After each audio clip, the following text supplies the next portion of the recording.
Story 2. Woolly Bear. Gangers had been cutting the Lydesine grass and cocking it. The fat controller sells the hay to hill farmers who want winter feed for their stock. At this time of year, when Percy comes back from the harbour, he stops where they've been cutting. The men load up his empty wagons and he pulls them to Farquhar. Toby then takes them to the hills. The farmers collect the hay from Toby's top station.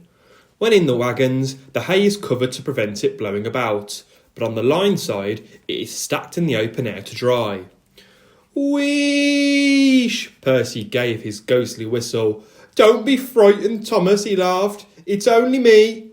Your ugly phiz is enough to frighten anyone, said Thomas crossly. You're like, ugly indeed. I'm a green caterpillar with red stripes, continued Thomas firmly. You crawl like one too. I don't. Who's been late every afternoon this week? It's the hay. I can't help that, said Thomas. Time's time, and the fat controller relies on me to keep it. I can't have you crawl in the hay till all hours. Green caterpillar indeed, fumed Percy. Everyone says I'm handsome, or at least nearly everyone.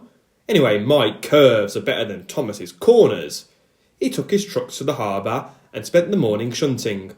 Thomas says I'm always late, he grumbled. I'm never late, or at least only a few minutes. What's that to Thomas? He can always catch up time further on. All the same, he and his driver decided to start home early. It was most unfortunate that just before they did, a crate of treacle was upset over him. They wiped the worst off, but he was still sticky when he puffed away. The wind rose as they puffed along. Soon it was blowing a gale. Look at that! Exclaimed his driver. The wind caught the piled hay, tossing it up and over the track. The gangers tried to clear it, but more always came. The line climbed here. Take a run at it, Percy, his driver advised. So whistling warningly, Percy gathered speed, but the hay made the rails slippery, and his wheels wouldn't grip. Time after time he stalled with spinning wheels and had to wait till the line ahead was cleared before he could start again. The signalman climbed a telegraph pole. The station master paced the platform. Passengers fussed, and Thomas seethed impatiently. 10 minutes late, I warned him. Passengers will complain, and the fat controller. The signalman shouted. The station master stood amazed. The passengers exclaimed and laughed as Percy approached. Sorry I'm late, Percy panted. So I should hope, scolded Thomas, but he spoilt the effect as Percy drew alongside. Look what's crawled out of the hay, he chortled. What's wrong? Asked Percy. Talk about hairy caterpillars, puffed Thomas as he started away. It's worth being late just to have seen you. When Percy got home, his driver showed him what he looked like in a mirror.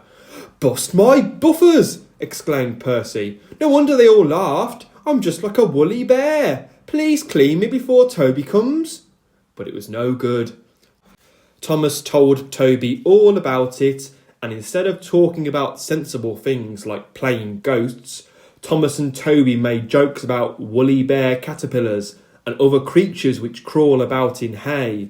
They laughed a lot, but Percy thought they were really being very silly indeed.